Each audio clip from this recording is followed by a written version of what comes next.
ঠান্ডা লেগে যাবে প্রিয়া, কাপড়টা বদলে নে। তুই আর কোনো দিন শাড়ি পরবি না, কাজলও লাগাবি না, কেমন? এই দুনিয়াতে তুই যা চাইবি সব বিলাসিতা, সব বিলাসিতা। আর বিলাসিতা করার অধিকার তোর নেই, শুনেছিস? তোর কেউ নেই, কিচ্ছু নেই। তারপর কাপড়টা বারান্দার এক কোণে মেলে দিল। প্রিয়া নিজের মাথায় হাত বোলাতে লাগলো, তারপর বলল, হয়তো আমার জীবনে ভালোবাসা কোনো দিন আসবেই না, সেটা বাবা মা বা প্রেমিক যাই হোক না কেন। আসলে ভালোবাসা বলতে দুনিয়াতে কিচ্ছু হয় না। ব্যক্তি বিশেষের জন্য ভালোবাসা দুর্লভ, আকাশে থাকা ওই চাঁদটার মতন দুর্লভ। তবে প্রিয়া, তোকে সবার আগে নিজেকে ভালোবাসতে হবে।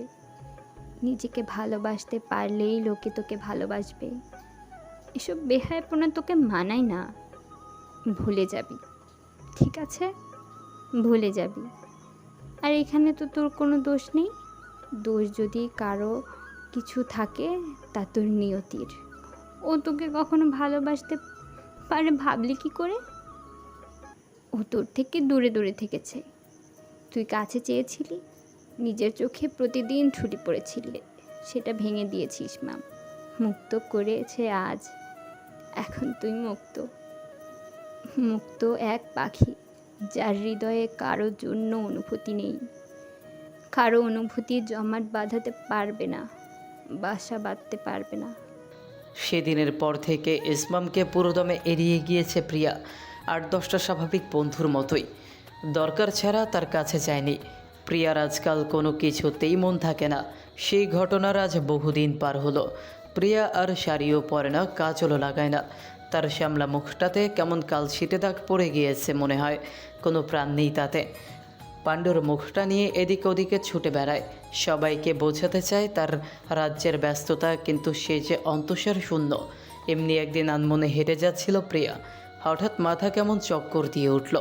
সে সেটাকে পাত্তা না দিয়ে নিজের মতো হেঁটে চলল। হঠাৎ হোঁচট খেয়ে পড়ে যাওয়ার উপক্রম হলেও দুটো হাতের বন্ধনে নিজেকে আবদ্ধ করল।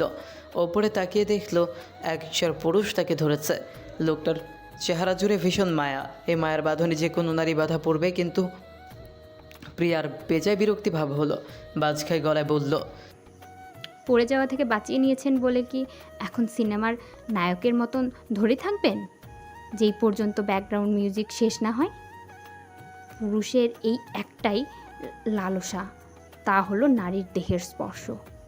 আগন্তুক হয়তো ইতিবাচক কিছু আশা করেছিল, তবে তার বিপরীতে তীব্র স্বরের তরঙ্গী উপহার পেল। মানবতার খাতিরে দৌড়তে এসেছিলাম, তবে আপনি হয়তো পরিবারের শিক্ষাকে ধারণ করতে পারেননি, যার কারণে ভালো মন্দ বোঝার ক্ষমতা আপনার মধ্যে তৈরিই হয়নি। যার পরিবার নেই তার আবার পারিবারিক শিক্ষা? কথাগুলো বলে প্রিয়া তাচ্ছিল্যের হাসি দিল। আগন্তুক হনহন করে হেঁটে যাওয়ার দরুন কি যেন একটা ফেলে গেল। প্রিয়া সেটা উঠালো, সেটা একটা ওয়ালেট। প্রিয়া সেটা উঠিয়ে নিল।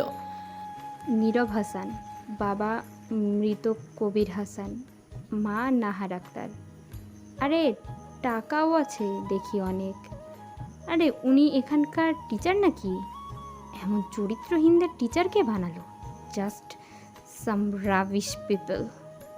আজরা ইসমামের সম্পর্কটাও কিছুটা সহজ হয়েছে, তবে আজরা বরাবরের মতোই দুষ্টু মেয়ে, সেই স্বভাবটা ছাড়তে পারেনি। দেখতে দেখতে প্রায় 6 মাস হয়ে গিয়েছে। আজরার এইচএসসি পরীক্ষার 7 মাস বাকি। এখন আজরা পড়ায় আর আগের মতো গাফিলতি করে না। পড়ালেখা করা একটা দায়িত্ব হয়ে গেছে আজরার কাছে। তবে ইসমাম এমন ভঙ্গিতে পড়ায় আজরার সেটা ভালো লাগে, যার কারণে পড়ালেখার প্রতি তার প্রবল আগ্রহ হয়েছে। রেজাল্ট মোটামুটি ভালো হচ্ছে।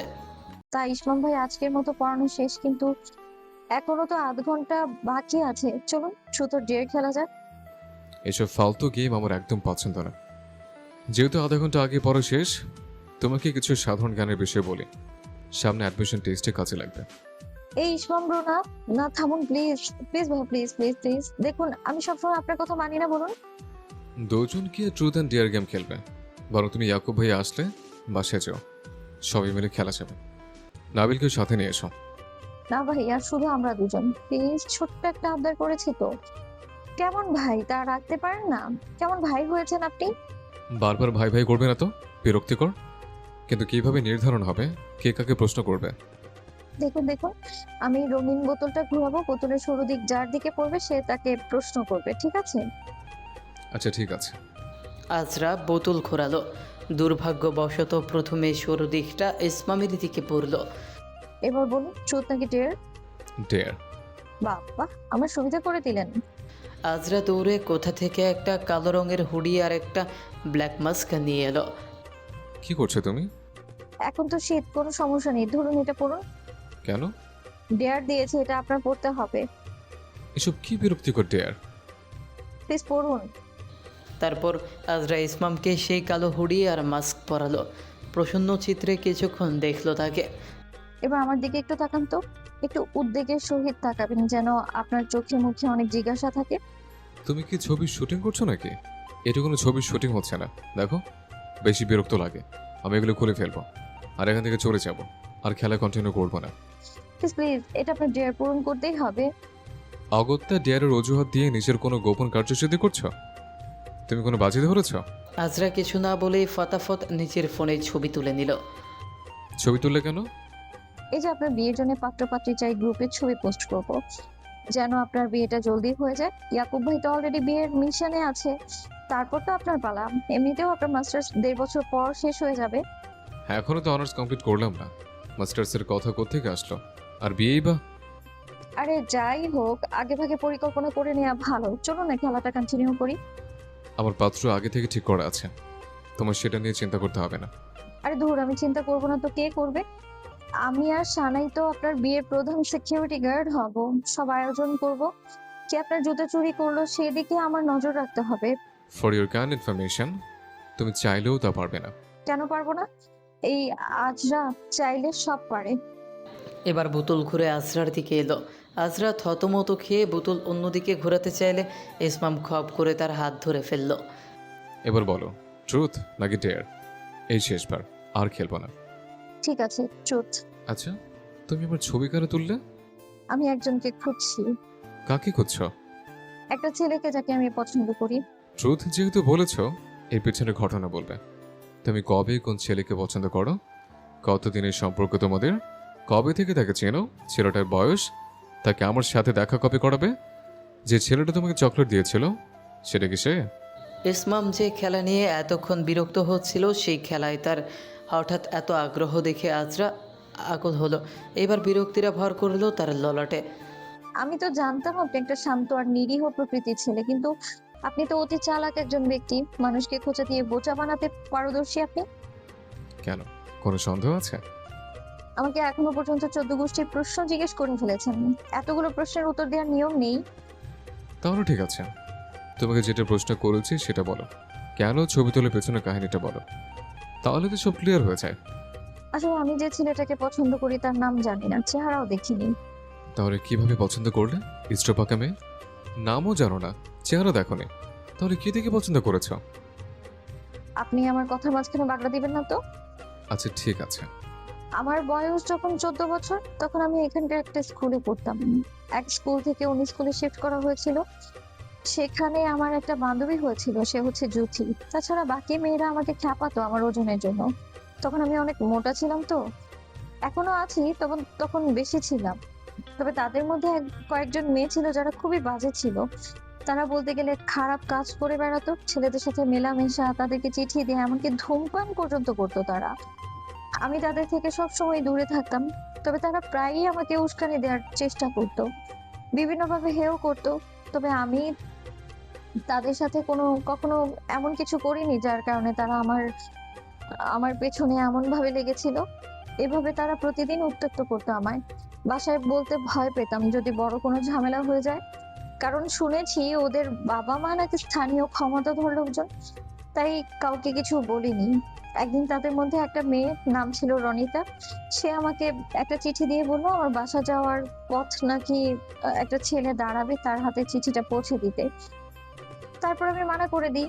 সে আমাকে কয়েকবার এরকম করে বলে, তারপরেও আমি মানা করে দিই। শেষমেশ সে আমার হিজাবটা টেনে ছিঁড়ে ফেলে, এমনকি আমার চুলগুলো কাছে দিয়ে কাটার চেষ্টা করে।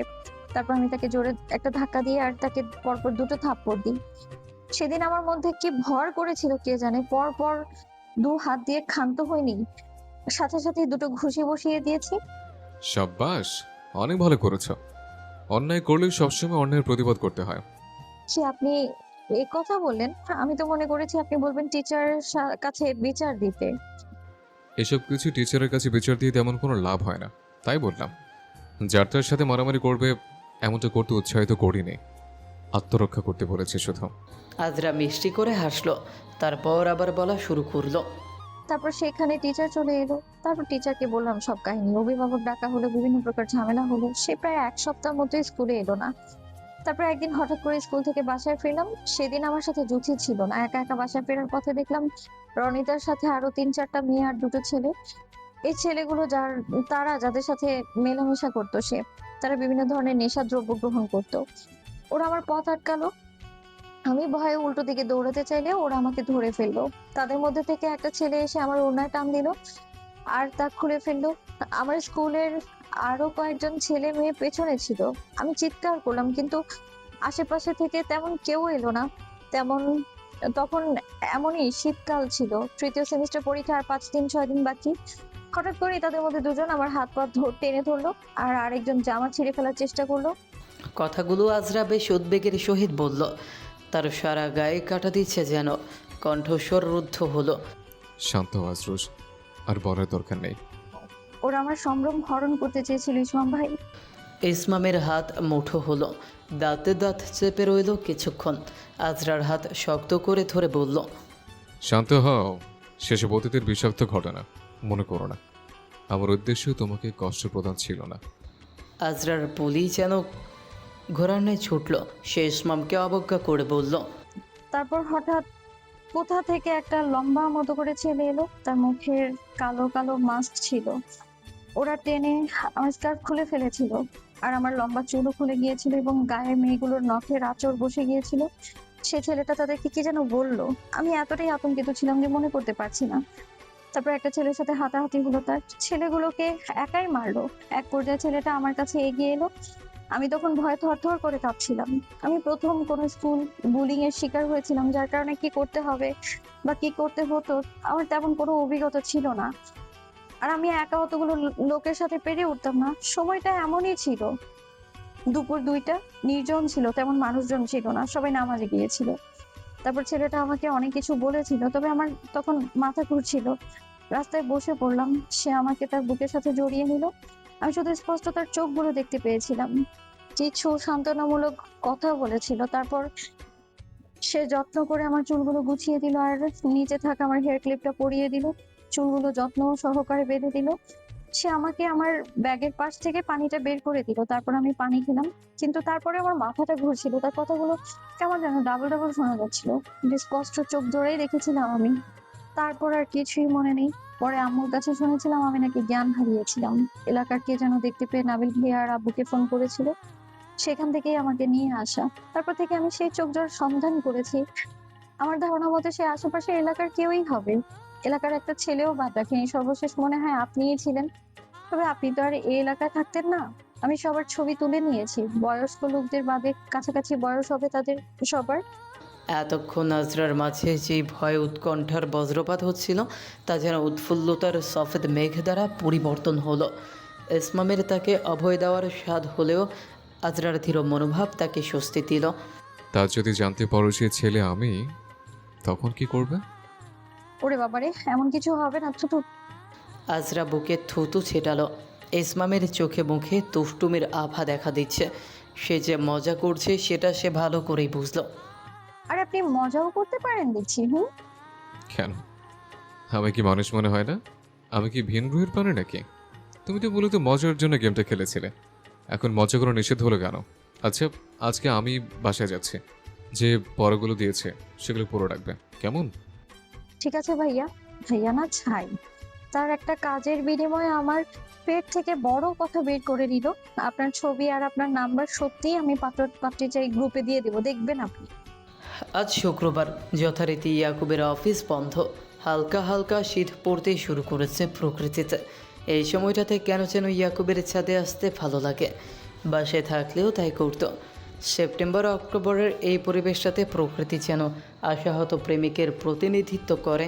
এই সময় প্রকৃতির পরিবর্তনকে নিবিড়ভাবে পর্যবেক্ষণ করলে কেমন একটা বুক ভারী হওয়া বেদনা অনুভূত হয়। ইয়াকুবেরও আজ তাই হচ্ছে। এমনটা শেষবার তখন অনুভূত হয়েছিল যখন নাফিসা বিদেশে যাওয়ার দোহাই দেখিয়ে তাকে ছেড়ে গিয়েছিল।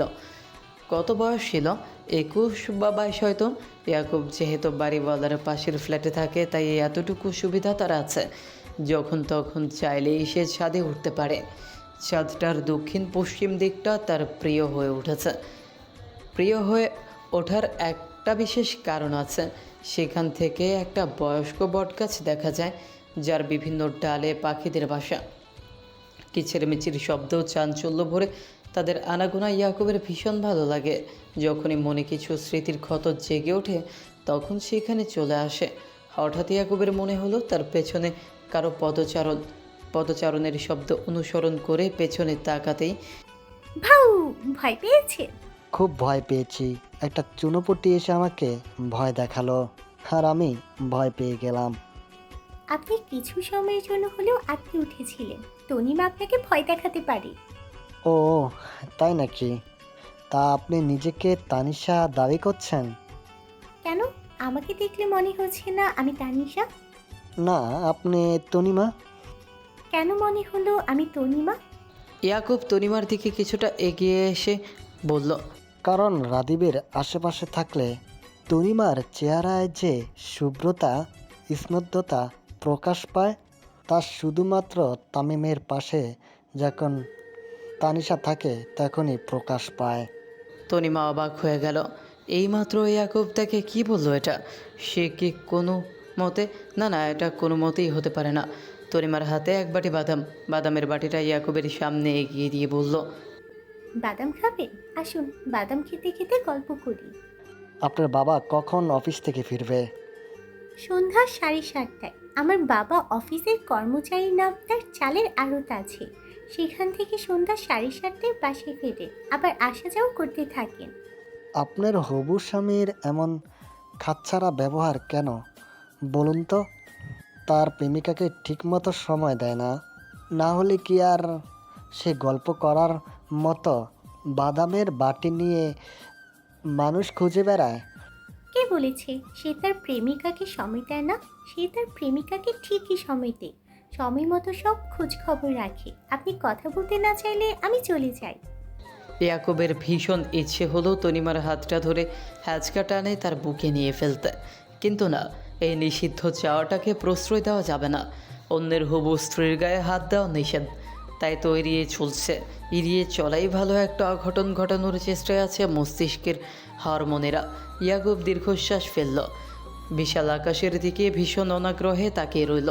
তনিমা দূরে থাকা দোলনাটাতে গিয়ে বসলো। হাতে থাকা বাদামের বাটি থেকে বাদাম চিবোচ্ছে আর মোবাইলে যেন কি একটা করছে। একবার মনে হলো তার নিচে নেমে যাওয়া উচিত। ইয়াকুব ধীর পায়ে ছাদ থেকে নেমে যাওয়ার জন্য যেই দরজার দিকে গেল, আপনি বড্ড ভীতু রাদীপ সাহেব। এমন ভীতু পুরুষ আমার মোটো পছন্দ না। আমার পছন্দ পান উজ্জ্বল দুষ্ট পুরুষ। কিন্তু আমি বাধ্য। ইয়াকুব তার এলোমেলো কথার অর্থ বুঝতে অক্ষম। ওখান থেকেই চেঁচিয়ে বলল, কেন? আমি আবার ভীতুর মতো কি করলাম? চোরের মন পুলিশ পুলিশ, সেটা তো আপনি ভালো করেই জানেন। কি করেছেন? কথাগুলো বলে তনিমা মুখ ফেংচি কাটলো, তারপর আবার এক মুঠো বাদাম হাতে নিয়ে চিবোতে লাগলো। ইয়াকুব সেখানে ঠাই দাঁড়িয়ে রইল। মেয়েটা কী সব বলল তার মাথায় কিছুই ঢুকলো না। গটগট পায়ে সিঁড়ি দিয়ে নেমে গেল। তার ফোনে কল এলো। কল ধরতেই আজরার কণ্ঠ তার কানে হুল ফোটালো। অনাগ্রহ সত্ত্বেও বলল, কি রে পিচ্ছি, কতদিন পর ফোন দিলি ভাইয়াকে? আরে ব্রো, তোমার তো দেখাই নেই। তুমি আসো না, তোমার কত মিস করি। তা তোমার অতি সত্বর বিয়ের মিশন কেমন চলছে? কাজ থেকে ছুটি পেলেই তো অতি সত্বরে বিয়ের মিশনে নামবো বল। আশেপাশে কত কত হুড়পুরি পছন্দ হচ্ছে। ও তাই নাকি? কয়টা কয়টা? একটা। নাম কি? কোথায় থাকে? ছবি দেখাও। বলে লাভ নেই, এই বড় দুঃখের কাহিনী। মেয়েটার বিয়ে ঠিক হয়ে আছে। কি চলছে ব্রো? বিয়ে ঠিক হয়ে আছে? মেয়েটা কি ছেলেটাকে পছন্দ করে? যদি না করে এমনও তো হতে পারে যে করে না, বাবা মা জোর করছে, তাহলে তাকে ভাগিয়ে নিয়ে আসো। না, মেয়েটা ছেলেটাকে পছন্দ করে। হ্যাঁ, তা বাদ দে, তোর পড়াশোনা কেমন চলছে? এই তো পড়ালেখা চাঙ্গে, আমি ভাসি বুড়ির গাঙ্গে। কেন, ইসমান থেকে তো আমি সব খবরই রাখি। শুনলাম তুই নাকি পড়ায় আজকাল অনেক উন্নতি করছিস। হ্যাঁ, মোটামুটি বলা যায়। ইয়াকুব আর আজরার মাঝে বেশ কিছুক্ষণ কথা হলো। কথা হতে হতেই সিঁড়িঘরের দরজার ফাঁক দিয়ে একবার তনিমাকে দেখলো। মেয়েটা এখনও ফোনের দিকে তাকিয়ে নির্বিকার ভঙ্গিতে বাদাম মুখে পুরে চিবিয়ে যাচ্ছে আর হাসছে। মেয়েটার কথাবার্তা আজকাল কেমন যেন অদ্ভুত মনে হয়। মনে হয় সে বলছে একটা কথা, কিন্তু তার মনে হয়তো অন্যটা। কিন্তু কেন? তাতে ইয়াকুবের কি? তার তো তাকে এড়িয়ে চলা উচিত। আজ আজরার এইচএসসি পরীক্ষার সন্নিকটে, মনোযোগ দিয়ে পড়ছে, দিনরাত এক করে ফেলছে। কেন যেন এখন মনে হয় সবাই তার প্রতি অনেক আশাবাদী। ইসমাম কঠোর পরিশ্রম করে তাকে পড়িয়েছে। তার সেই আশার ওপর দাঁড়াতে হবে। তার আশাগুলোকে কুড়েবালি করা যাবে না। তাই আজরাকে যেন আরও ভালো করে পড়তে হবে এমনটা মনে হচ্ছে। ইসমাম পড়াতে এসেছে। পরশুদিন থেকে পরীক্ষা শুরু হয়ে যাবে। আজরা সারা রুম জুড়ে পায়চারি করছে। ইসমাম আজরাকে সালাম দিল। সালামের উত্তর নেওয়ার পর তার জন্য নির্ধারিত চেয়ারে গিয়ে বসল। আজরা দৌড়ে গিয়ে তার জন্য এক গ্লাস ঠান্ডা শরবত নিয়ে এলো। আজরা উসখুস করছে। ইসমাম তাকে শুধালো। কি হয়েছে? তুমি এমন করছো কেন? আমার না খুব ভয় করছে, দেখুন আমার হাত কপাল কেমন ঘেমে একাকার হয়ে গিয়েছে, হাত পা কাঁপছে কেমন। এর আগে আমি কোনো বোর্ড পরীক্ষায় এত নার্ভাস ফিল করিনি। এত নার্ভাস হওয়ার কিছু নেই, সব ঠিক হয়ে যাবে। নার্ভাসনেস কাটিয়ে উঠতে পারলে পরীক্ষা ভালো হবে। আমার অনেক নার্ভাস বোধ হচ্ছে, আমি জানি না কেন যেন ভয় কাটাতে পারছি না। আমার মনে হচ্ছে সব গুলিয়ে ফেলবো আমি, পরীক্ষার হলে কিছুই লিখতে পারবো না। তুমি সব পারবে, আমি তোমার উপর আস্থা রাখি। তোমার প্রস্তুতি ভালো, তুমি পারবে, চিন্তার কোনো কারণ নেই। আপনার কেন আমার উপরে এত বিশ্বাস? আপনার এই আস্থাই আমার আমার দুশ্চিন্তার প্রধান কারণ। জানি না, তবে আমার বিশ্বাস তুমি পারবে। আপনি নিরাশ হলে আমি নিজেকে ক্ষমা করতে পারবো না ইসমাম ভাই। যা পারো তাই লিখবে, নিজের জন্য লিখবে, কারোর জন্য না। দেখতে দেখতে আজরার পরীক্ষাগুলো যেতে লাগলো। ভুলে গেল ইসমামের চোখের ছবি তোলার কথা, ভুলে গেল ক্লিপের কথা, বেমালুম ভুলে গেল ইসমামের সাথে ঝগড়া। এখন পরীক্ষা দেওয়ায় ব্যস্ত। কিভাবে পরীক্ষায় ভালো করা যায় তা নিয়ে তার সব মাথা ব্যথা। আপাতত এই পরীক্ষার পাঠ চুকে গেলে আজরা বেঁচে যাবে। আজকে আজরার শেষ পরীক্ষা, উচ্চতর গণিত দ্বিতীয় পত্র পরীক্ষা। এই পরীক্ষাটা নিয়ে আজরার ভীষণ ভয় ছিল। পরীক্ষা দিয়ে বেরোনো ফলাফল তেমন আশানুরূপ হয়নি। বের হয়ে উত্তর মিলিয়ে দেখলো প্রায় 8টা নৈবৃত্তিক ভুল করেছে, যদিও আরও ভুল হওয়ার সম্ভাবনা প্রবল। আজরা এমনিতে কখনো প্রশ্ন মেলায় না, ছুঁড়ে ফেলে দেয়, কিন্তু আজ হঠাৎ কেন মনে হলো সে বিপদে। সে আশাহত আজকের পরীক্ষার বিষয়ে। প্রচণ্ড মন খারাপ নিয়ে ধীরে ধীরে হেঁটে এলো। চৌধি বলল, চিন্তা নেই, প্র্যাকটিক্যাল আছে তো, আমাদের শেষ ভরসা সেখানে বাজিমাত করা। কিচ্ছু হবে না, দেখিস, এত চিন্তার কিছু নেই। আমারও তো 5টার মতো ভুল গিয়েছে, আমি তো মিলাইনি। কেন মিলাতে গেলি? কখনোই তো এমন করিস না। ইসমাম ভাইয়ের বড় আশারে আমি গোল্ডেন এ প্লাস পাবো। আমার মানুষটা অনেক খারাপ লাগছে, তুই জানিস না, দিন রাত এক করে আমাকে পড়িয়েছে। আমার মতো গর্ত থেকে টেনে তুলেছে সে। উফ, বিবেকের দংশনে আমি বিষাক্ত। তুই সবসময় ইসমাম ভাইকে গিরগিটি বলতি, অথচ এখন আমার মনে হচ্ছে আসল গিরগিটি তুই। কিভাবে হয়ে গেছি মনে হয়? নিজের অজান্তেই হয়ে গিয়েছিস। তুই এখন ইসমাম ভাইয়ের ন্যাওটা হয়েছিস, আর সাথে পড়ালেখার ন্যাকাও হয়েছিস অনেক। যা, তোর সাথে কথা বলবো না আমি, যা। আবার ন্যাকামি? মেয়ে মানুষ মানেই ন্যাকামি। হ্যাঁ হ্যাঁ, তুই তো বেটা ছেলে, যা। এখানে কি করিস তুই? গার্লস হোস্টেলে যা, মোটকা কোথাকার। আজরা সাপ দেখলো আজকে তার বাবা মা অথবা নাবিল কেউই আসেনি। এদিক ওদিক তাদের খুঁজতে লাগলো। তারপর দূর হতে ইসমামের কণ্ঠ ভেসে এলো। এদিকে তাকাও। ইসমাম হাসি মুখে তার দিকে তাকিয়ে আছে। ইসমাম আজরার কাছে এলো, তার হাত থেকে পরীক্ষার ফাইলটা নিল। কি হয়েছে? আজরুসের মনটা এমন খারাপ কেন? মুখটা অমন কেন করে রেখেছে? কিছু না, আপনি আজকে এলেন যে? নাবিলের প্রজেক্টের কাজ আছে, তাই সে আসতে পারেনি, আমাকে পাঠিয়েছে। তোমার ভাই আমাকে ব্যবহারে পারদর্শী। আজরা ছোট্ট করে শুধু বলল। ইসমাম উঠে বাইক স্টার্ট দিতেই দেখলো আজরা তার পিঠের ওপর মাথা দিয়ে তার শার্টটা হালকা করে 2 হাত দিয়ে ধরে রেখেছে। বেশ কিছুক্ষণ হলো বাইক চলছে, কিন্তু আজরার কোনো শব্দ শুনতে পেল না। সারাক্ষণ বক বক করতে থাকা আজরা আজকেও ঘুমিয়ে গেল নাকি? ইসমাম দেখলো যে সে জেগে আছে, তাও কেন এমন করছে? কিছুক্ষণ পরেই ইসমাম তার শার্টের পিঠের দিকে ভেজা অনুভব করলো। আজরা কাঁদছে, সাথে ফুপিয়ে ফুপিয়ে কাদার শব্দও হচ্ছে। ইসমাম দ্রুত বাইক থামালো, ঘুরে আজরার দিকে বসলো। কি হয়েছে, তুমি কাঁদছো কেন? আজরা ইসমামকে জড়িয়ে ধরে হাউমাউ করে কাঁদতে লাগলো। এহেন কাণ্ডে ইসমাম অবাকের শৃঙ্গে নিজেকে আবিষ্কার করলো। ইসমাম আজরার মাথায় হাত বুলিয়ে দিতে লাগলো। আজরা হেসকে তুলে বলল, আমি আপনার আশায় পানি ঢেলে দিয়েছি, আপনার সব আশা গুড়ে বালি হয়ে গিয়েছে ইসমাম ভাই। কেন, কি হয়েছে? তুমি কাঁদছো কেন এভাবে? আগে কান্না বন্ধ করো, একদম কাঁদবে না। আরেকবার কাঁদলে একটা থাপ্পড় দিয়ে দাঁত ফেলে দেবো তোমার। এবার বলো, কি হয়েছে? আজকে আমরা 7টা নৈতিক ভুল হয়েছে আমার। সৃজনশীল ভালো করে দিতে পারেনি, প্রশ্ন ভীষণ কঠিন এসেছিল। এতে এত ভয় পাওয়ার কিছু নেই। ওভারঅল তোমার নাম্বার ভালো আসবে, দেখে নিও। না, তবু আমার ভয় করছে, মনে হয় না আমি ভালো কিছু করতে পারবো। আমাকে নিয়ে আমাকে একটা বিয়ে দিয়ে দিন না, একটা ভালো ছেলে দেখে বিয়ে দিয়ে দিন তো। বয়স্ক হলেও চলবে, আমার পড়ালেখা করার কোনো দরকার নেই। পড়ালেখা করে আশানুরূপ ফল আসছে না, তার থেকে ভালো বিয়ে করা। আজরুশ, তুমি যদি আর একটা কথা বলছো, তাহলে আমি সত্যি তোমার গাল দুটো থাপড়ে লাল করে ফেলবো, তুলে আছে টাছে হলে দিতে পারি। আমাকে রাখবে না বলছে। কথাগুলো বলে ইসমাম আজরাকে বুকে চেপে ধরলো, চোখের পানি মুছিয়ে দিল, মুখটা উঁচু করে ধরে বলল, চলো আমরা খেতে চাই। তোমার ক্ষুধা লেগেছে নিশ্চয়ই। না না, আপনি বুঝতে পারছেন না, আমার অনেক মন খারাপ হচ্ছে, পরীক্ষার রেজাল্ট খারাপ হবে তাই। শোনো, এত চিন্তা করতে হবে না, তোমার রেজাল্ট ভালো হবে। এখন তুমি আমার সাথে চলো, খেতে চলো, আইসক্রিম কিনে দেবো তোমাকে। ইসমাম আজরাকে নিয়ে একটা রেস্টুরেন্টে গেল, সেখানে দুপুরের খাবার খেলো। ইসমাম আর আজরা বাইকে চড়ে বসলো। আজরা নিজের অজান্তেই ইসমামের পিঠে মাথা রেখে তাকে ঝাপটে জড়িয়ে ধরলো। আজরার এমন কর্মে প্রথমে ইসমাম কিছুটা ভরকে গেল। আজরার মনের অবস্থা বুঝতে পেরে পরে সেটা স্বাভাবিকভাবেই নিল। বাইকের গতির কারণে গায়ে বেশ বাতাসা লাগছে। ইসমাম ভাই, বলো। ইসমাম ভাই, কি হয়েছে বলছো না কেন? ভাই ভাই ডেকে কানের বোকা নাড়িয়ে ফেলছে ইডিয়েট। আমি চাই অ্যাডমিশন টাইমটা আপনি আমাকে পড়ান। কেন, তুমি তো আমাকে তাড়াতে উঠে পড়ে লেগেছিলে, এখন আবার পড়ানোর কথা কেন বলছো?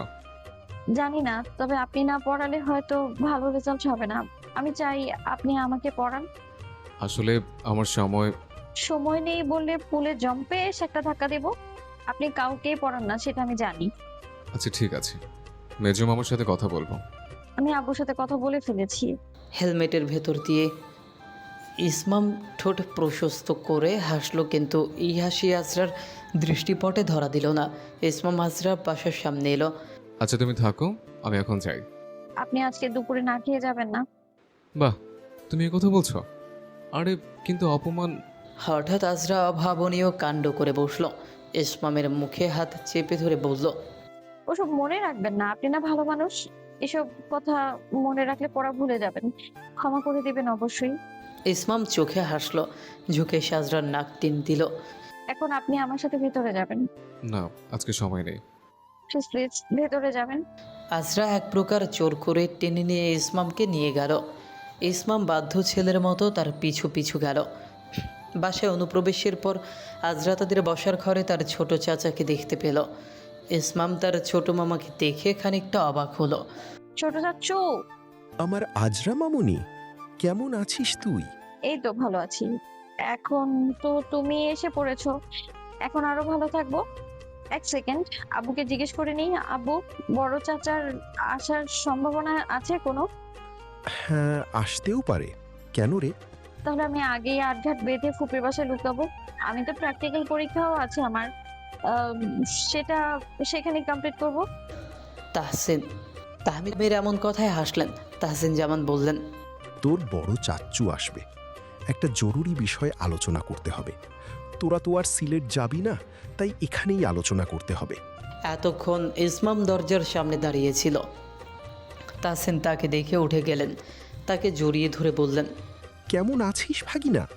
কত বড় হয়ে গিয়েছে ছেলেটা। এই তো মামা, ভালো আছি। আপনি কেমন আছেন? এই তো ভালো আছি।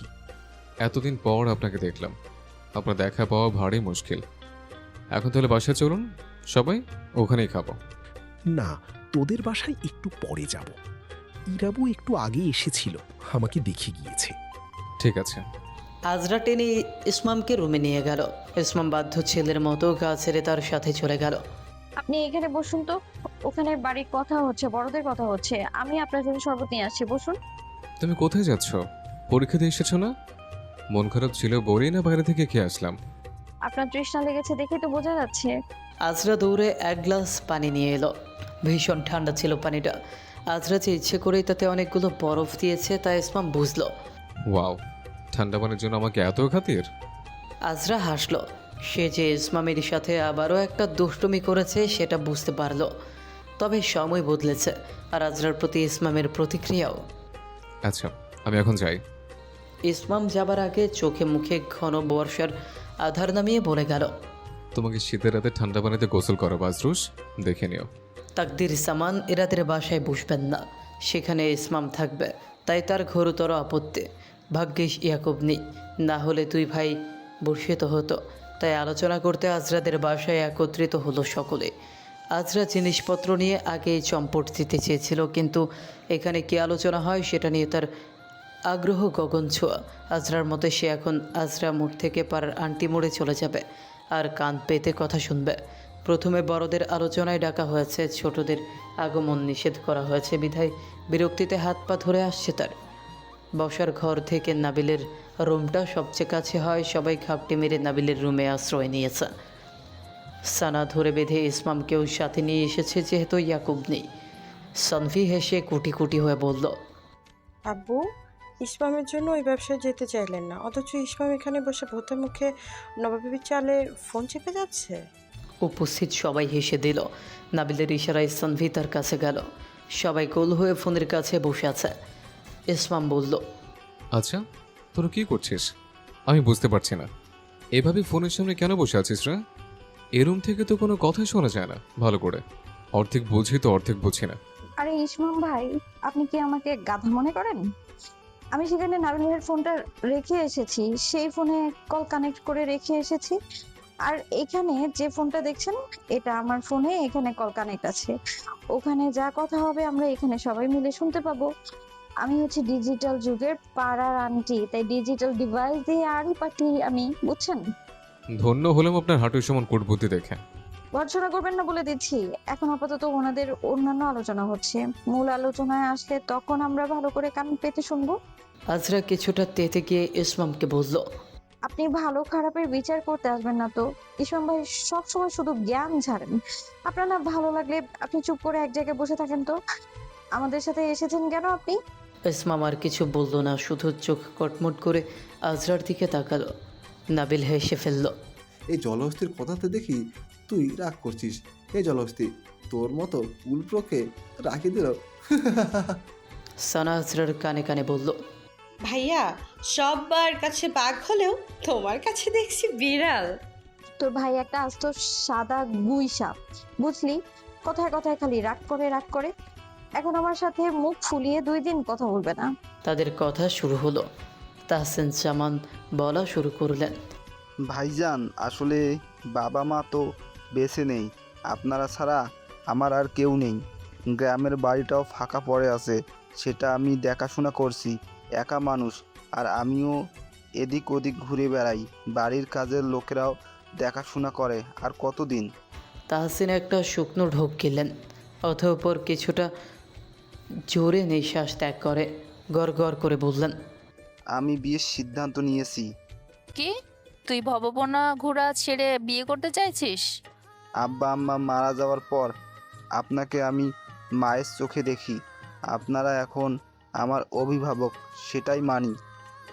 আমি একটা মেয়েকে পছন্দ করি, তাই বিয়ে করতে চাই। এবার তাকদির সাহেব নিজের মূল্যবান বক্তব্য পেশ করার জন্য কথা গুছিয়ে নিলেন। মনে মনে বেশ কিছুক্ষণ কথা গুছিয়ে তারপর হঠাৎ করে বলে উঠলেন, তোর বয়স 35-এর কোঠায় পার করতে চলল, এখন এসে বিয়ের কথা বলছিস? আমাদের তো মেয়ে খোঁজা শুরু করতে হবে, তুই আগে কেন বলিসনি? আমি তোমাকে বললাম তো যে আমি একজনকে পছন্দ করি। তোর পছন্দের উপরেও ভরসা করবো বলছিস? কাকে না কাকে পছন্দ করে নিয়ে এসেছিস, হয়তো হবে জাতকুল ছাড়া মেয়ে মানুষ।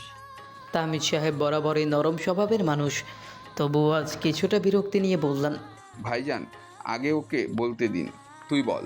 আসলে মেয়েটা আর আমি একই ভার্সিটিতে পড়তাম এবং একই ডিপার্টমেন্টে ছিলাম। ও নাকি তখন থেকে আমাকে পছন্দ করতো, কিন্তু আমার ভবঘুরে স্বভাব আর বেকার থাকার কারণে আমি পাত্তা দেইনি। এখন তো 1 বছর ধরে চাকরি করছি, নির্দিষ্ট চাকরি বাকরি আছে আমার, আর তার পোস্টিংও রিসেন্টলি সিলেটে হয়েছে। তাই আমি চাইছি তাকে বিয়ে করার জন্য। আমরা দুজনকে ভালোবাসি। কি তোমার সমবয়সী মেয়ে? এ কেমন কথা? এত বয়স্ক মেয়েকে এই বাড়ির বউ বানাবো? ভাইজান, বয়স কেন দেখছেন? ভালোবাসাটাই আসল। বয়স হয়েছে তাতে কি হয়েছে? ওরা একজন আরেকজনকে ভালোবাসে, এটাই যথেষ্ট। ভাবঘুরে প্রকৃতির হলেও নিজের ইচ্ছাতেই অটল থাকে তাহসিন। সে প্রচুর মেধাবী ছাত্র হওয়ার পরেও নিজের পছন্দের সাবজেক্ট নিয়ে পড়াশোনা করেছিল, যার কারণে বাড়িতে নানাজনের ত্রিমত তৈরি হয়েছিল। বর্তমানে তার কণ্ঠস্বরে তার দৃঢ়তা প্রকাশ পেল। শুনুন ভাইজান, আমি এখানে কারো পছন্দ অপছন্দের কথা জানাতে আসিনি। আমি শুধু আপনাদেরকে আমার সিদ্ধান্তটা জানাতে এসেছি। আমি বিয়ে করতে চাই।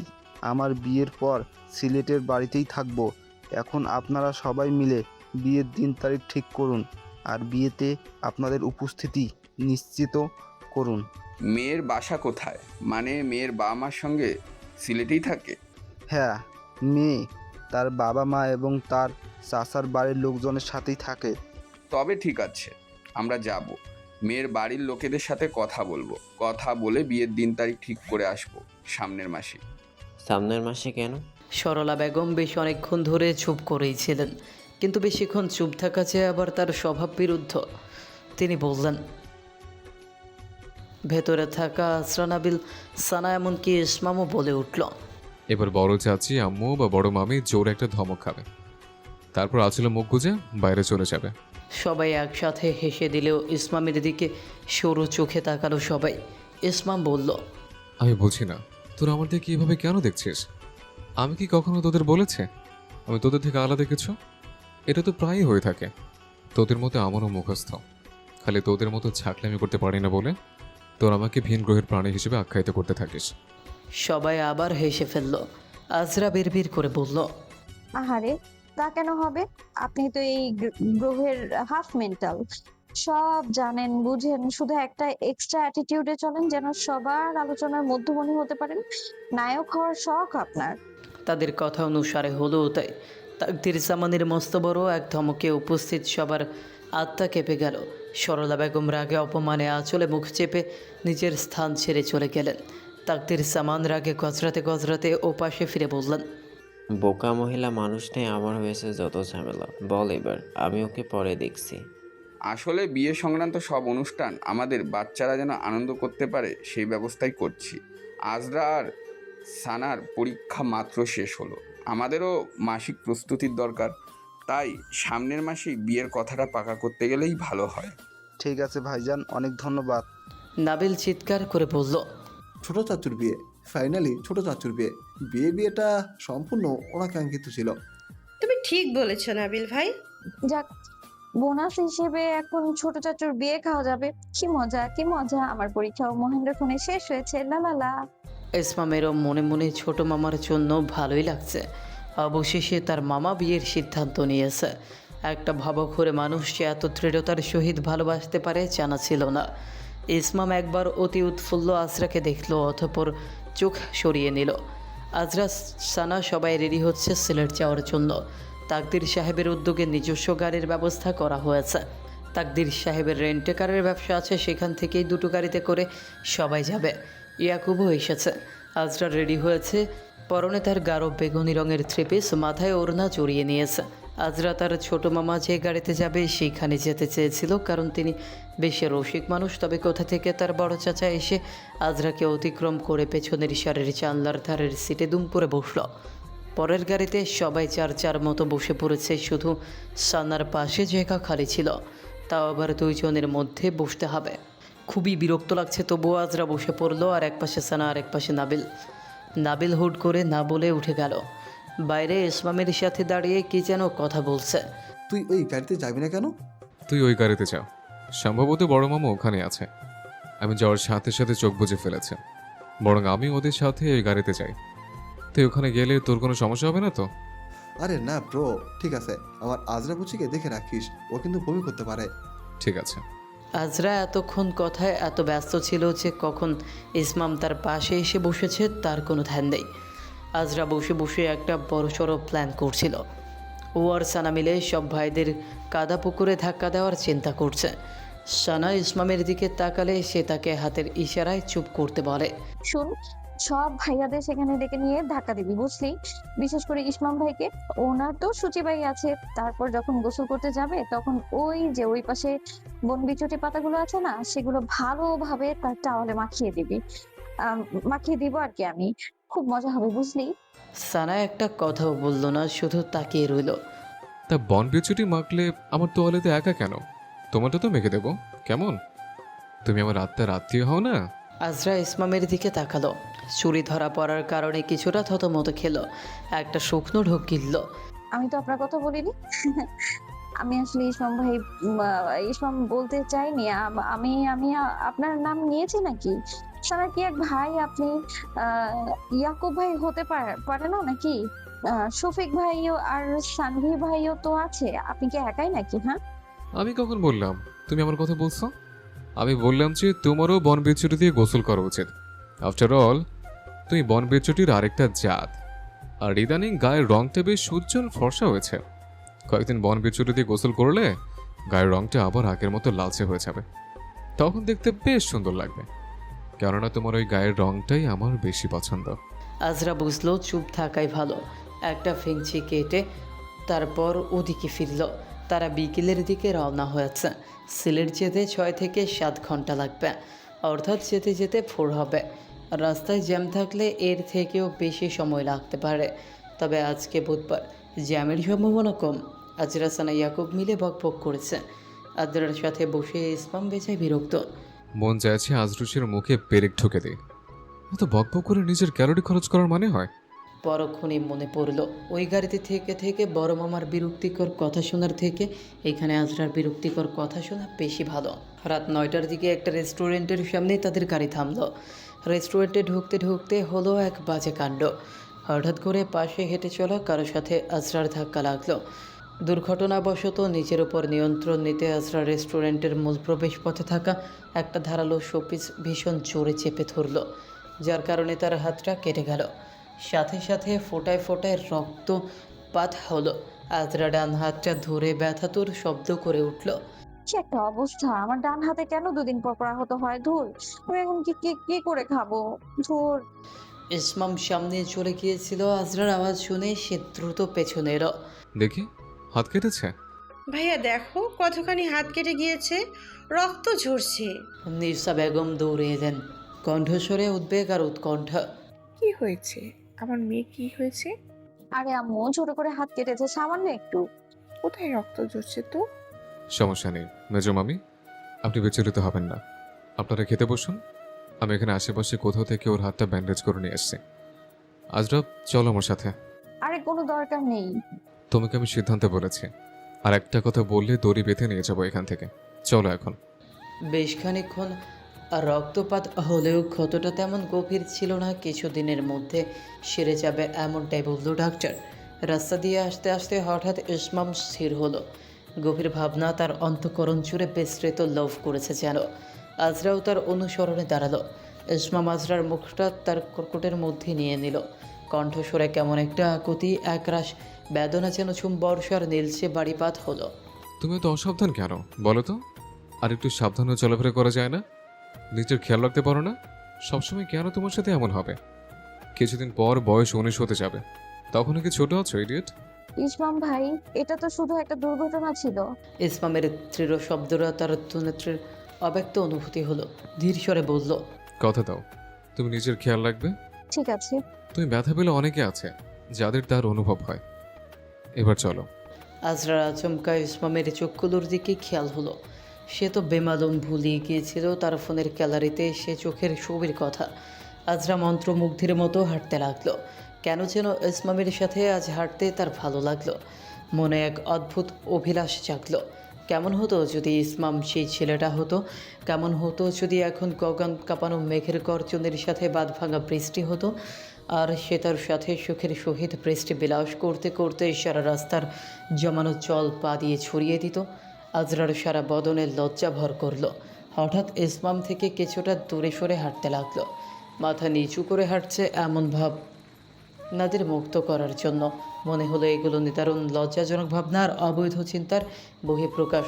নিজেকে সখানিক ধিক্কার দিল। কি হলো আজরুস, তুমি এমন কেন করছো? কিছু না। তাহলে এমন কেন করছো? কিছু না। ইসমাম কিছু বলল না আর আজরার পাশাপাশি হাঁটতে লাগলো। নীরবতা ভেঙে ইসমাম হঠাৎ বলল, জানো, সেদিন প্রিয়াকে কিছু কথা শুনিয়েছে। কি বলেছেন? বলেছি সে যেন আমাকে নিয়ে ভাবনা বন্ধ করে দেয়। কিন্তু কেন? সে তো আপনাকে... না, যা শুনেছ ভুল শুনেছ। সে আমার প্রতি অনুভূতি বহন করে, আমি না। তাহলে আপনি যে... আমি অন্য একজনকে ভালোবাসি, কিন্তু আফসোস আমার ভালোবাসা প্রিয়ার ভালোবাসার মতোই একতরফা।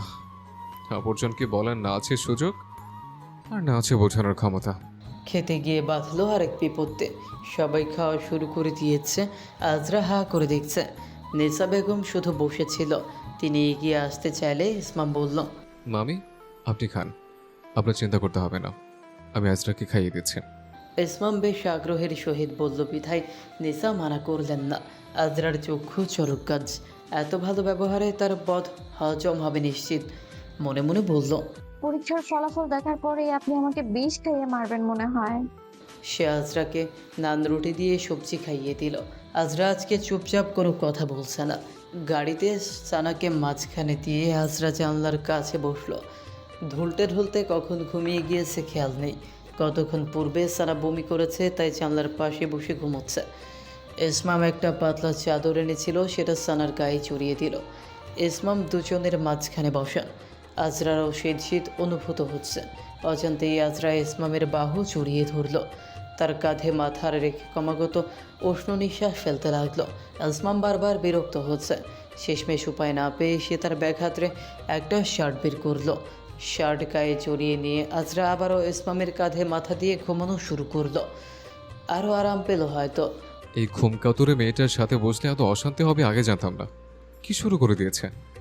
মম বাবা, আমি কি পিছনে আসবো? আজকে তো রীতিমতো তোমাকে বিছানা বানিয়ে ফেলেছে।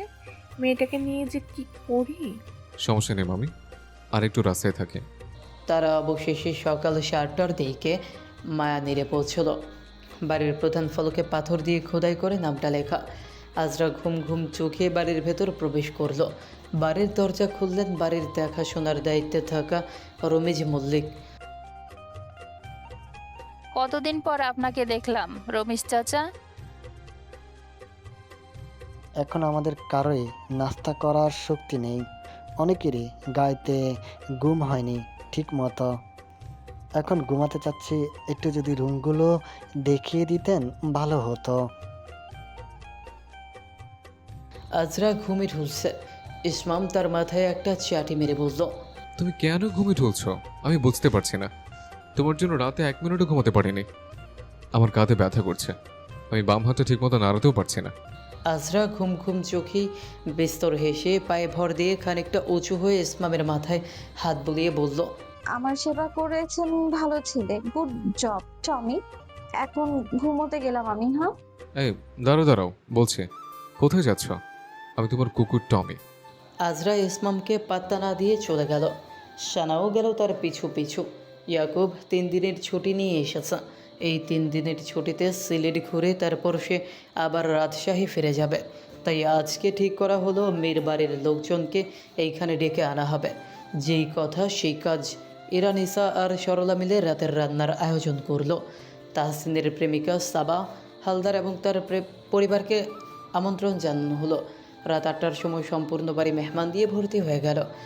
তাহসিনের প্রেমিকা সাবা, তার বাবা মা, তার ছোট বোন এবং সাথে তার চাচা চাচি, চাচাতো ভাই নিয়ে এসেছে। সবাই যার যার মতো পোশাক পরে তৈরি হয়ে নিচে নামলো। আজরার পরনে সবুজ রঙের জর্জেট থ্রিপিস, তার মধ্যে গোল্ডেন রঙের সুতোর কাজ করা। লম্বা চুলে সুন্দর করে একটা পেনি করে রাখা। কাকতালীয়ভাবে ইসমামের সাথে আজরার পোশাকের রং মিলে গেল। তার পরনে সবুজ রঙের পাঞ্জাবি, গলা এবং হাতের কাছে গোল্ডেন রঙের কিছুটা কারুকার্য করা। ইয়াকুব পরেছে কালো রঙের পাঞ্জাবি আর নাবিলের গায়ে আকাশি রঙের পাঞ্জাবি। সানা একটা সুতি বাদামি রঙের থ্রি পিস পরা। সব ভাতিজা ভাগিনা ভাগ্নি মিলে তাহসিনকে সুন্দর একটা গোল্ডেনের কারুকার্য করা পাঞ্জাবি পরিয়ে দিল। তাদের উদ্দেশ্যে আংটি বদল করা হবে আজ। তাহসিনকে ঘিরে তারা সবাই এক এক করে নামতে লাগলো। সবাই দেখলো বসার ঘরের সোফায় এক অতি সুন্দরী রমণী বসে আছে। তার বয়স 35 পার হয়েছে, তেমন একটা বোঝার উপায় নেই। এখনও বয়স 25-26 লাগে। শ্যামলা গায়ের রং, চোখ দুটো কোল, কিছুটা চ্যাপটা নাক, চেহারার আদলটা বেশ মায়াবিনী ঠেকছে। তার ঠিক পাশে বসে আছে একজন সুদর্শন পুরুষ। সেটাকে তারা তা জানে না। তাহসিন এলে তাকে নিয়ে সবার পাশে বসানো হলো। তাকদির সাহেব যেহেতু পরিবারের বড়, তাই তিনি আলাপ আলোচনা সারবেন। ইতিমধ্যে পরিচয় পর্ব শেষ হয়ে গিয়েছে। তারা জানতে পারলো সবার পাশে বসা সুদর্শন পুরুষটা হচ্ছে তার চাচাতো ভাই, নাম কৌশিক হালদার। ইসমাম, ইয়াকুব এবং নাবিল নিজেদের মধ্যে আলোচনা করতে লাগলো।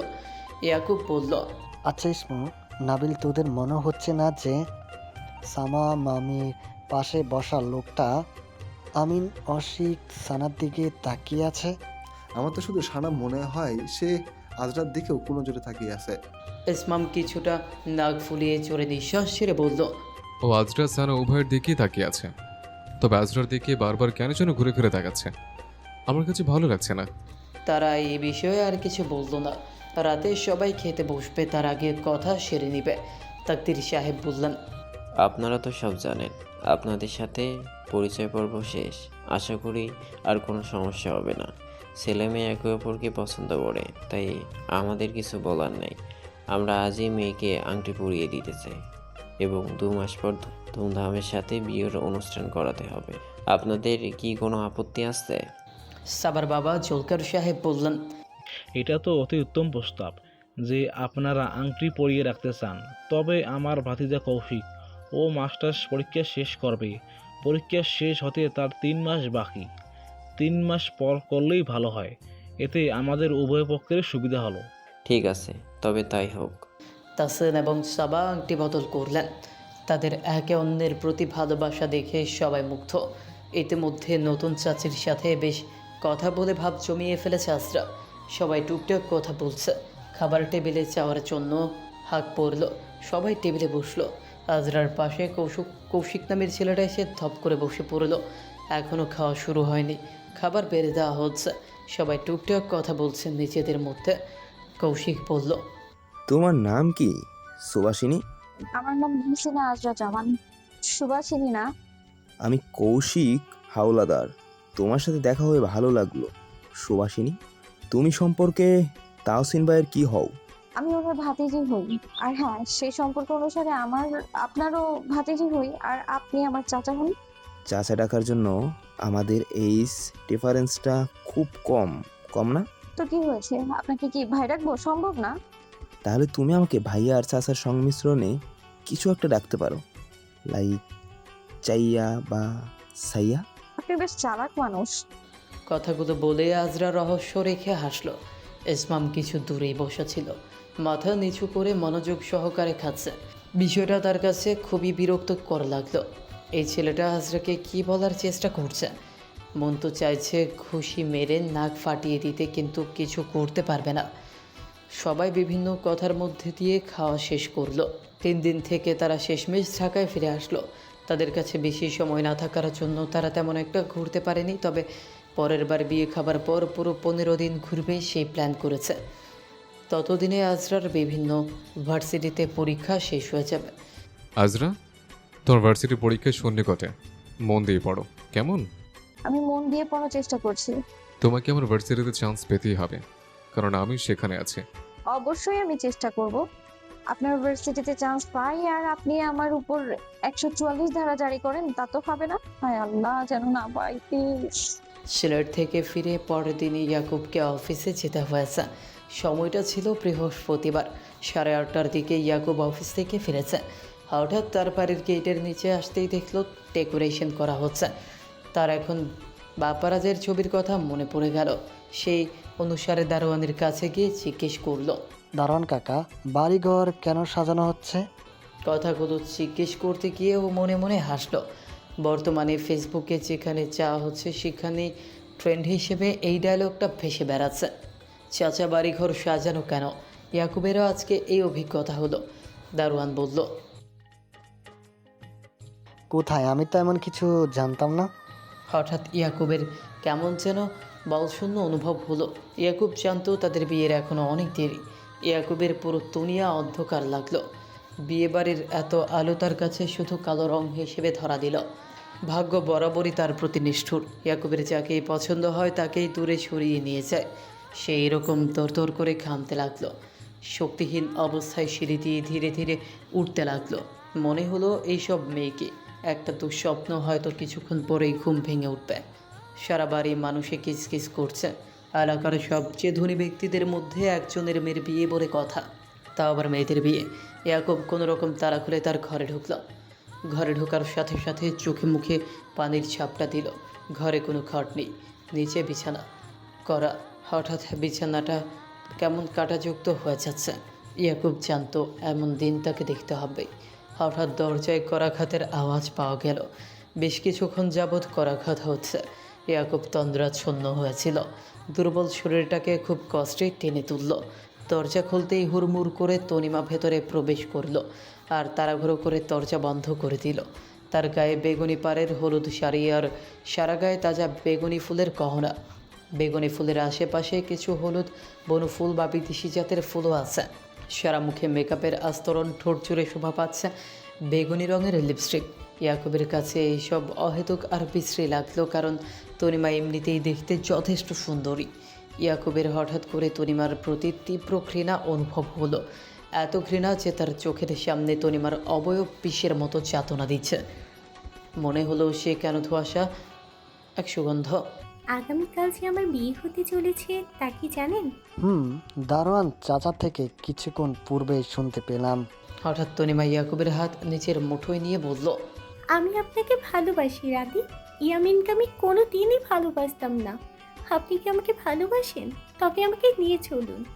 ইয়াকুবের যান্ত্রিক স্বরের উত্তর এলো, না, আপনাকে ভালোবাসি না। কথাটা শোনার পর তনিমা আর এক লহমা স্থির থাকলো না। জল ভর্তি চোখ নিয়ে দৌড়ে ঘর ছেড়ে পেরিয়ে গেল।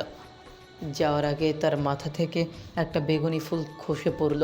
ইয়াকুব সেই ফুলটা মাটি থেকে তুলে বুকের সাথে চেপে ধরল। মনে হলো সবটাই তার হাত সারা হয়ে গেছে। এখন চাইলেও এই মেঝেতে ছড়ানো চাল একসাথে করতে সক্ষম না। ছাদে বিশাল আয়োজন করা হয়েছে। দুজন মেয়ের বিয়ে দিচ্ছেন মনসুর সাহেব। চারটিখানি ব্যাপার তো না। তনিমা এসে ধপ করে তানিশার পাশে বসলো। কণ্ঠস্বর কম্পমান আর মুখশ্রী অনুভূতি শূন্য। কি হয়েছে রে? ইয়াকুব ভাইকে বলিসনি? সে আমাকে ভালোবাসে না রে, আমি ভুলছিলাম। কথাগুলো বলে আর নড়ল না সে। তনিমা শুধু খোলা চোখে সামনের দৃশ্য দেখতে লাগলো। সবাই এসে হলুদ লাগানো শুরু করেছে। চারিদিকে লাল নীল আলো, কিন্তু তনিমার জীবনে এই উজ্জ্বল দুটি এখন সবচেয়ে নিকৃষ্ট রং লাগছে। হঠাৎ কতগুলো পায়ে এসে তনিমার গায়ে পড়ল। তানিশা বলল, তুই নিচে যা, ধুয়ে আয়। তনিমা রোবটের মতো হেঁটে চলল। তাদের পুরো ফ্ল্যাটটা ফাঁকা। মাঝে মাঝে দুই একটা মানুষ আসছে যাচ্ছে। তনিমা তার রুমে এলো। হঠাৎ কে যেন তার মুখ চেপে ধরল। তনিমা কিছু বুঝে ওঠার আগেই কেউ তার মুখ বাঁধল। তারপর চোখ। তনিমার বাবা মনসুর সাহেব সিঁড়ি দিয়ে উঠে যাচ্ছিল। হঠাৎ ইয়াকুবকে হন্তদন্ত ব্যাগ নিয়ে নিচে নামতে দেখে বললেন, আরে এই মাত্রই না বাড়ি থেকে এলে, তুমি কি বিয়েতে উপস্থিত থাকবে না? ক্ষমা করবেন, তা সম্ভব না। বাসায় যাচ্ছি, জীবনের সবচেয়ে গুরুত্বপূর্ণ কাজটা করতে হবে। রাত বাজে প্রায় 3:30। ইসমামের ফোন বিকট শব্দে বেজে উঠল। ইসমামের ঘুম পাতলা হওয়ার কারণে কয়েকবার রিং বাজতেই সে ফোন তুলল। ইয়াকুব বলল, তোকে একটা জায়গার ঠিকানা দিলাম, জলদি সেখানে উপস্থিত হবি। ঠিক আছে, আসছে। তোর ঠিকানা দেখে অবাক লাগলো না? না, তবে বাকি সবে অবাক হবে বটে। আমি আমার ভাইয়ের বুদ্ধি সম্পর্কে জানি। ইসমাম আর আজরাদের পরিবারের সবাই ড্রয়িং রুমে জড়ো হয়েছে। আজরার ঘুম তো পুরোপুরি উধাও। এখনও বিশ্বাস করতে পারছে না সম্মুখের দৃশ্য। বড় সোফাটাতে টি শার্ট আর ট্রাউজার পরে বসে আছে ইয়াকুব। গলায় গাজরা আর গোলাপের মালাটা এখনও ঝুলছে। তার পাশে পারে করলেন সুতা দিয়ে কাজ করা সাধারণ একটা লাল জর্জেট রঙের শাড়ি পরিহিতা এক রূপসী রমণী বসে আছে। দুহাত তার মেহেদির টকটকে রঙে রাঙা, নাকে স্বর্ণের নাকফুলটা জল জল করছে, হাতে চিকন দুটো ছুরি আর গলায় একটা চিকন স্বর্ণের চেন, তাতে আর অক্ষরটা নজর কাড়ছে। ইয়াকুবের চোখ মুখে নিরুদ্বেগ ভাব, তবে মেয়েটা মনে হচ্ছে নিজেকে বেশি বড় অপরাধী মনে করছে। ইসমাম খুশি হয়েছে না দুঃখ পেয়েছে তা দেখে বোঝা যাচ্ছে না। সালমান বললেন, তোমরা অনেকটা পথ সফর করেছো, অনেক ক্লান্ত, তাই আজ কিছু জিজ্ঞেস করে তোমাদের পীড়া দেওয়ার কোনো উদ্দেশ্য নেই। তবে কাল ইয়াকুবকে অবশ্যই জবাবদিহি করতে হবে। নাফিসা তোমাদের ঘরটা সুন্দর করে পরিষ্কার করে দিয়েছে, তোমরা গিয়ে ঘুমিয়ে নাও, কাল সকালে কথা হবে।